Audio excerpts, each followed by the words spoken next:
जय हिंद दोस्तों आज हम ऑल इंडिया बार एग्ज़ाम के पेपर 2022 को सॉल्व करेंगे। देखते हैं दोस्तों भारतीय संविधान का शीर्षक किस अनुच्छेद में निहित है। तो अनुच्छेद 393 और भाग 22 में निहित है। भारतीय संविधान के किस भाग में मौलिक अधिकारों के संवैधानिक प्रावधान दिए गए हैं। तो दोस्तों संविधान के भाग 3 में फंडामेंटल राइट्स, जो कि आर्टिकल 12 से लेकर 35 तक आपको दिए गए हैं। 1985 के कौन से संशोधन अधिनियम के द्वारा दल बदल विरोध कानून भारतीय संविधान में जोड़ा गया। तो दोस्तों 52वें संवैधानिक संशोधन 1985 द्वारा 10वीं अनुसूची में दल बदल विरोध कानून को जो है भारतीय संविधान में जोड़ा गया। कौन से बाद में उच्चतम न्यायालय ने यह निर्धारित किया कि एक संवैधानिक संशोधन अनुच्छेद 13(2) के अर्थ के भीतर कानून है और इसलिए यदि वह किसी भी मौलिक अधिकार को भंग करता है तो वह शून्य या अमान्य घोषित किया जा सकता है।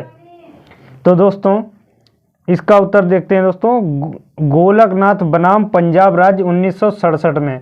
दोस्तों 1967 में भारतीय सुप्रीम कोर्ट ने कहा था कि कोई भी कानून, संसद कोई भी ऐसा कानून नहीं बनाएगी जिससे संविधान के मूल कर्तव्य जो हमारे मौलिक अधिकार हैं उनमें जो है परिवर्तन हो या उनको संक्षिप्त किया जा सके। दोस्तों इसी के संबंध में उसके बाद केस आया था 1973 में केशवानंद भारती बनाम केरल राज्य। इसमें सुप्रीम कोर्ट ने गोलकनाथ बनाम पंजाब राज्य का जो है निर्णय पलट दिया था और इसमें ये कहा गया था कि आप जो है ऐसा कोई ऑर्डर पास नहीं करेंगे, भारतीय संसद जो है ऐसा कोई आदेश पास नहीं करेगी, ऐसा कोई कानून नहीं बनाएगी जिसने जो है हमारे जो मौलिक अधिकार हैं वो हमारे संक्षिप्त छोटे हो जाए, मतलब जी उनको समाप्त नहीं करेगी। अब दोस्तों आगे देखते हैं। अनुच्छेद 16 के अनुसार राज्य के अधीन किसी नियोजन या पद के संबंध में केवल, तो इसमें केवल शब्द आ गया, उसके बाद डैश दे दिया है, मतलब आगे हमको फिल करना है। या इनमें से किसी के आधार पर ना तो कोई नागरिक अपात्र होगा और ना ही उससे विभेद किया जाएगा।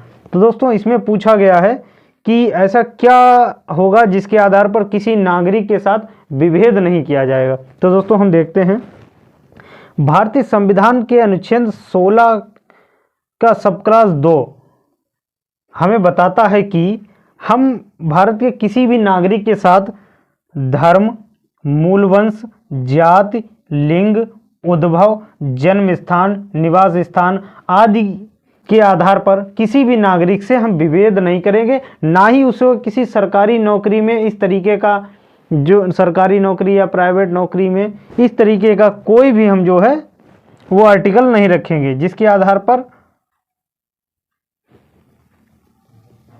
भारतीय संविधान या भारतीय कोर्ट या किसी भी व्यक्ति को ऐसा लगे कि हमारे साथ भेदभाव हो रहा है। नेक्स्ट क्वेश्चन देखते हैं दोस्तों। जिस मामले में इस संविधान के निर्वचन के बारे में विधि का कोई सारवान प्रश्न अंतर्वलित है, उसका विनिश्चय करने के प्रयोजन के लिए या अनुच्छेद 143 के अधीन निर्देश की सुनवाई करने के प्रयोजन के लिए बैठने वाले न्यायाधीशों की न्यूनतम संख्या क्या होगी।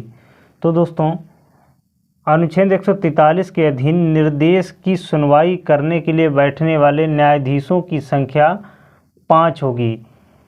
ये बताया गया हमारे अनुच्छेद 145 के सब क्लॉज 3 में।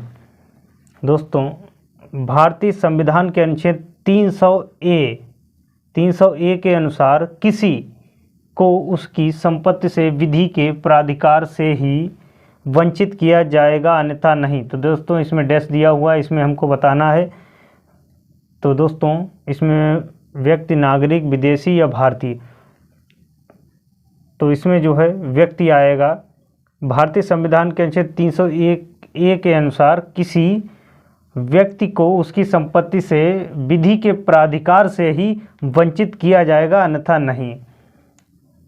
दोस्तों नेक्स्ट क्वेश्चन देखते हैं। भारतीय संविधान के अनुच्छेद 13 के अनुसार निम्न में से कौन सा कानून नहीं है? तो दोस्तों नियम भी कानून है, उपविधि भी कानून है, रूढ़ या प्रथा भी एक कानून है। तो इसका दोस्तों चौथा आंसर सही होगा, इनमें से कोई नहीं।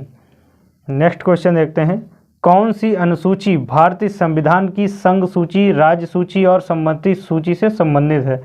तो दोस्तों 7वीं अनुसूची, जिसको हम लोग कंकरेंट लिस्ट बोलते हैं, जो कि अनुच्छेद 246 में दी हुई है। नेक्स्ट क्वेश्चन देखते हैं। भारतीय दंड संहिता की धारा 82 और 83 के अंतर्गत एक अपराध दंडनीय है यदि वह, इसमें डैश दिया हुआ है, बालक द्वारा किया गया है। तो दोस्तों 7 वर्ष से ज़्यादा परंतु 12 वर्ष से कम आयु के जिसने पर्याप्त परिपक्वता और समझ प्राप्त कर ली है। तो दोस्तों ये थे हमारे प्रीवियस ईयर ऑल इंडिया बार एग्ज़ाम के क्वेश्चन जो कि हमने सॉल्व किए। मिलते हैं नेक्स्ट वीडियो में, तब तक के लिए जय हिंद, वंदे मातरम।